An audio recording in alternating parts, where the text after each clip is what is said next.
From the station that made country music famous, 650 AM WSM, this is a Coffee, Country, and Cody podcast. Hey, it's Charlie Matos, and in this episode of our Coffee, Country, and Cody podcast, we sit down with our longtime friend, Don Schlitz, a member of the Songwriters Hall of Fame, the Country Music Hall of Fame, and on the evening of August the 30th of 2022, officially inducted as a member of the Grand Ole Opry. He would join us that morning to chat about induction night and share some wonderful memories. Enjoy our Coffee, Country, and Cody podcast with Don Schlitz. Coffee, Country, and Cody. And Don Schlitz, could you please be seated? He's handing out swag. Give him a minute. It's his birthday. He's being inducted into the Opry. He's got swag, and he needs to hand it out to everyone. It was my birthday yesterday. Yes. It's Yesterday, birthday week, though. You get a whole birthday week. month. Right, okay. Yeah, at my age, birthday year. Sure. So I just did the, so it was a big birthday. Yeah. As I've always felt they all are. Mm-hmm. And I just, on the way out here, did the most 70-year-old thing I could have done. This is how my year 70, I guess 71, starts. Okay. I've lived here and next April will be 50 years. I got lost on the way out here. I got lost. Well, you were. This talking. is what I have to look forward to? No. Yes, kid. This is what you have to look forward to. Yeah, son. And the deal was, I was listening to you, and I'm like, Don Reed's on. Oh my gosh, why am I not there early? And we're down to one car because my son is in town. So I said, oh, you can have the car for the week. And of course, so that puts us down to one car. My darling lawyer wife has work. So as a songwriter, I have gotten very smart and spoused up with a person with a real job. And so, but she actually had appointments this morning from people whose lives she has to fix. And, present company, you've got her number. You should have texted me. You could have ridden with me. You had to come early and stay late. But I was, yeah. Okay, that'd have been fine. I don't have anything else going on today. Well, that's true. Yeah. But I hear Don Reed. He's like one of my songwriting heroes, and I've got a great story. And a fellow member of the Country Music Hall of Fame. Hall of Fame. Yeah. But I got and totally my wife's favorites next to Elvis. Okay, are the Stadlers, and so knows every word of every song. And he was just. And one time they were doing interviews at the Country Music Hall of Fame.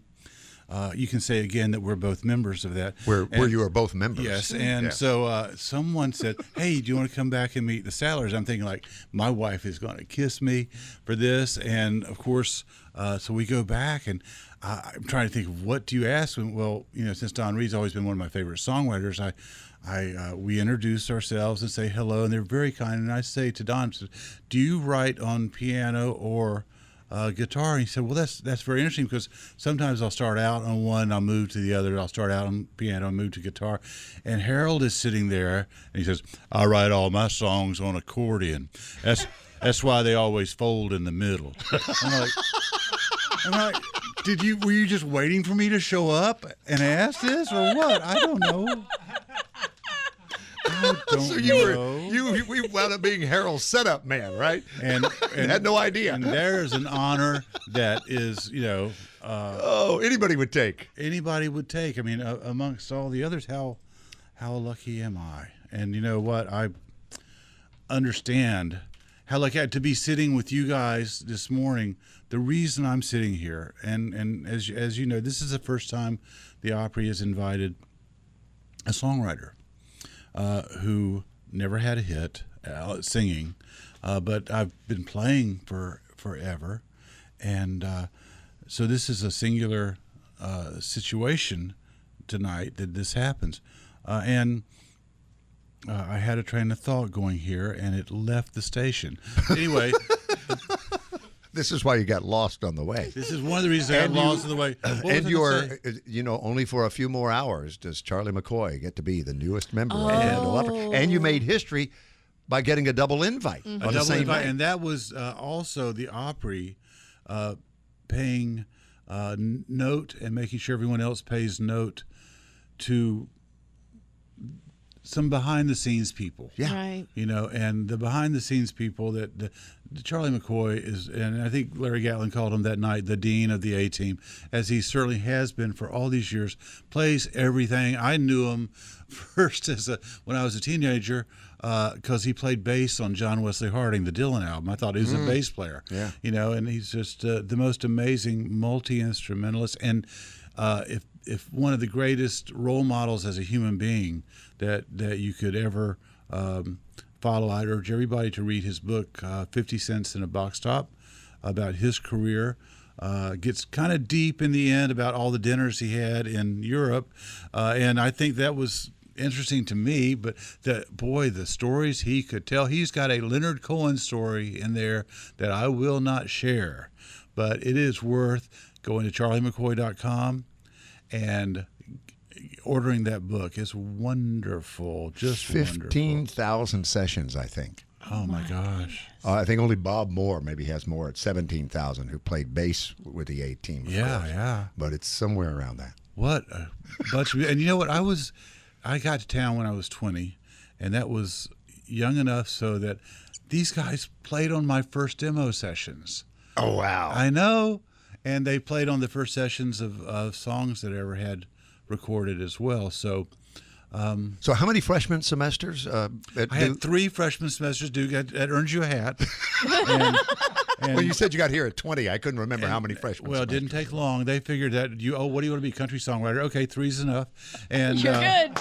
So I think it takes longer to be a nuclear physicist or to be in Riders in the Sky. So That's true. Because they actually have one in the They band, have a believe it or nuclear not. Woody Paul. You know, it's like Brilliant. they're just brilliant. But I did remember what it was. I think that I haven't done it because this does do tonight is the induction. Right. And as you know, when in the old days, this is before you made this an A-Team. Kelly, I love you for that. and That's before you became Charlie McCoy on That's Coffee right. Coffee Thank you. I used to be once in a good while a substitute host here when a certain Mr. Cody was out for the day and he's not feeling well. Yeah, he's not feeling well, out of town somewhere.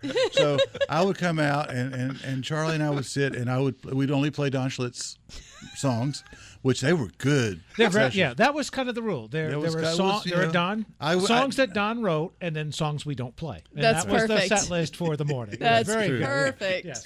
But I used to. So I mean, when you figure that, and then there's the other wonderful honors along the way with the Grammys and CMAs and ACMs and Songwriter Hall of Fame and. So I'm doing basically what you should be doing now. I'm being my own publicist. I don't have a publicist, so I'm doing this. But I figured there is something that I have not done that's left to it. Stacey and I were talking about this morning. She said, well, this kind of runs the table. I said, yeah. And then it hit me. Hosting the CMA Awards show. I think I'm ready. And they've never had just a songwriter do that. Never had just an amateur guy who won't shut up doing that. Well, Vince was already in professional status when he was doing it. Not shut up. He still had that down. Yeah. And so I'm thinking that's to shoot for. What do you think? Yeah. Good And plan? Vince Gill, if I recall, Yes, you sir. guys were having lunch or dinner, and he says, or you maybe asked him, I said, where are you going? I said, well, I'm going to the Opry.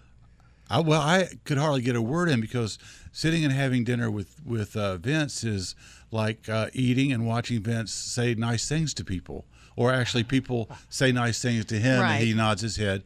And that was what was happening that night. And after I got through eating and we were having barbecue and our wives were off, doing more important things. He said, well, I got to go to work. And of course, nothing was more important than that. He says, come on. And he said, so we went out and I realized, oh my goodness, he just zips right out, zips into parking place number 1. And we're at the Grand Ole Opry. And I'm walking into the artist entrance to the Grand Ole Opry with my pal, who I've known since he was always Vince Gill. And he hasn't changed a bit. But since the world found out. And he says, as he's going into the stage, gets his guitar out, says, "Come here, you sit here, be my manager tonight." Okay. So I'm sitting over there at the side of the stage, and I'm talking to Mr. John Conley. And John Conley had recorded a song of mine called, and Russell Smith's, called Old School, which is one of my favorite songs and records. And love that. And also I can almost do a possible imitation of Mr. Conley, but it becomes Randy Travis. So and so I'm standing there, and I hear Vince over there saying, "Well, I don't think I've got a friend here tonight. I don't think he's ever played the Opry. And I'm thinking, like, excuse me, Mr. Conley, I think that, uh-oh." So I go out, and Vince is there with one guitar, and he says, goodness, he says, and here it is, and he says my name. I'm my own publicist, but I won't stoop that low, Don Schlitz. So, and I lean into whisper in his ear and said, "Do not leave me here alone." So I take his guitar, and he goes over to the other mic and sings with me. He says, "Just sing it." And I get to step into that circle unexpectedly and sing The Gambler, and they all sang with me and Vince. And it was amazing. He said, "That's it." And they stood up, and he said, "That's it for the show." And we left, and we're driving home very, very quiet, like you can do with somebody you've known forever. You don't have to talk. And fortunately, we've heard each other's jokes. So we're sitting there. It wasn't a joking time. And I just said, he's driving. I said, "Does it ever get old?" He says, "Nope." And it never has. And it never will. And then I watched him invite Charlie McCoy, and I was playing the same night, and I was doing what I love to do most, which is find out what happens backstage. And I'm standing over in the corner, and there's always a tinge of jealousy for somebody who knows he's never going to be invited to watch someone else get invited. So usually somebody younger, more accomplished, somebody who they know their face, they know they're out there working it, doing the good work for people like me who get to stay at home every night. And I'm thinking, this is righteous. Charlie McCoy is going to be a member of the Grand Ole Opry. I am not the least bit jealous. I'm just honored to be here backstage. And then we're standing back there joking in between sets, and I invite Vince to come up and play guitar with me and the band, and he does, which was, and he starts, as he and I will do, we start interrupting each other, and people love to see a big star like Vince interrupted. And somebody that wants, "No, we're not going to respect you tonight." So, and they have a good time, and he takes it so well and gives back as well as he gets. And he says, "We're going to do something we never done around here." And they did that and sprung it on me, and I was, for once, speechless.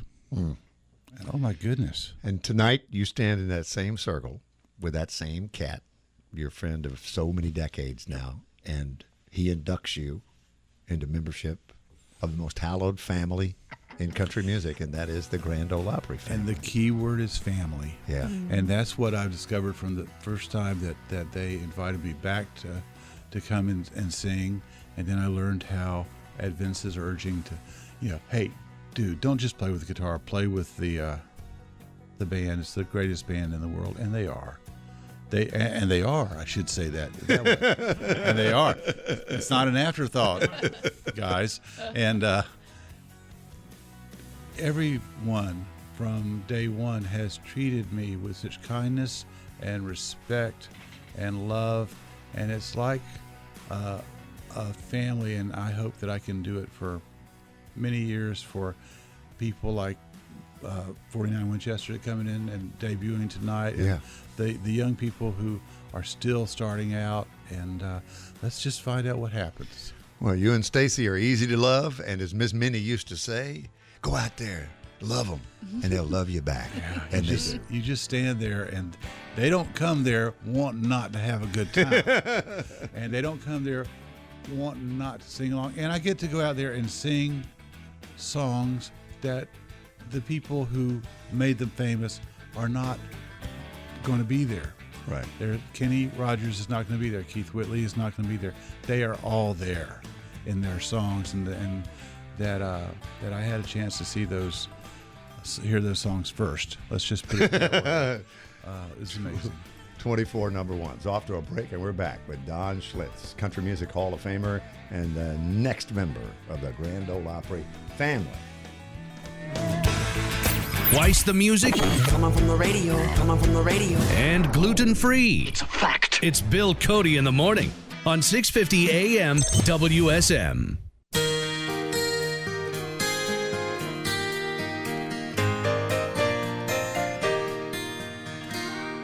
I can remember us cruising through town in your daddy's car with the top pulled down, looking so cool.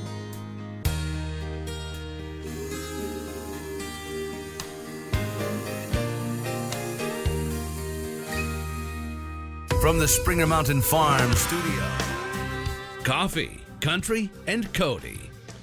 So, Kelly Sutton, since you live in the same neighborhood, you should stop by the Don Schlitz Library and check out country music reading material from Does the little Country free- Song Roundup magazines from years past, where this one features Freddie Fender, Barbara Mandrell, Marty Robbins, and Bill Anderson. Oh, Fellow member of the Grand Ole Opry, I might add. Oh, and as the he, Hall of as, Fame, as he and the would, Hall of Fame. and the Songwriters Hall of Fame. right. Conway Twitty, Dickie Lee and Alan Reynolds, Billy Joe Shaver, Johnny Darrell, who is a name a lot of people don't know. Oh, but my goodness. He had a version of With Pen in Hand that was the best ever. Vicky Carr made that famous. But I love Johnny Darrell's voice. He sang These Days, that was Jackson Brown's first hit, so first Really? well-known song too. And I don't know if we can come in tight there or not, Jeff, Look but at that is Alan Alan Reynolds. Reynolds and Dickie Lee, who had come to town together after a stop in Memphis. They made their way east to Nashville. Wow. And changed the landscape of songwriting and producing. didn't they? Dickie Lee is a dear friend. Of course, the song She Thinks I Still Care is probably being recorded today because it's recorded, I think, every day and is a hit. I think it's been a hit 3 or 4 times. And Dickie, who calls everybody pal, but the phone messages that I get from Dickie, we save. There are certain people that if you get a phone message from that person, you save it. I've got Mac Davis phone messages. It's just. For me, it was Jerry Reed, who is a classmate of yours in the true. Hall of You, and Alan Jackson and Jerry all went in. That's same true. year. I was also there, the one that nobody had ever heard of, and that was, but boy, we had a good time. We had that was the night that Mary Chapin Carpenter sang "When You Say Nothing at All," and it was just kind of surprised me a lot. I've got a moon pie. I do too. Which one do you have? They're like limited edition because they all have different pictures. Oh, Like like baseball trading cards. cards. Yes, yeah. like baseball cards. Big hair, bigger hits. Big hair, bigger hit. Yeah, that's like the rookie card. And then right there. I have I'm Gonna Love You Forever. Which one do you have? Yes, and then I have the GQ Don Schlitz. Oh, Yeah. very right. nice. That was Yeah, baby. yeah, That's that incredible. lasted for about an hour.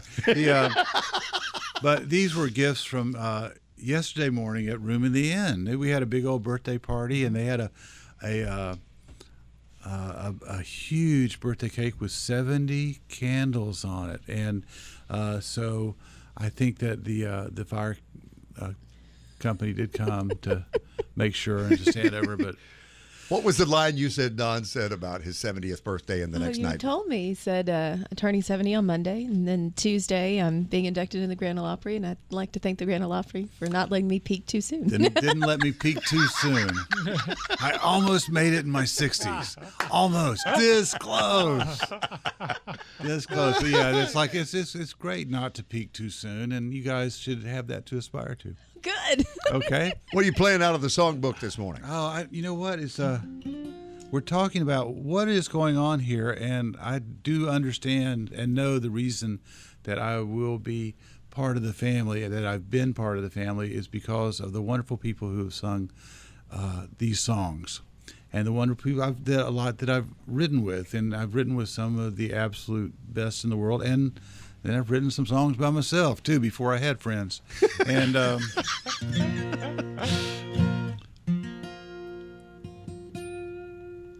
this one I wrote with somebody that's very special to me. He was very loyal, very kind, and very talented, and a good friend. And this was a joy to write. We wrote this because they needed a title song for an album. It was just going to be a throwaway on the album. And then Randy Travis and I wrote this. I ain't lived forever, but I've lived enough.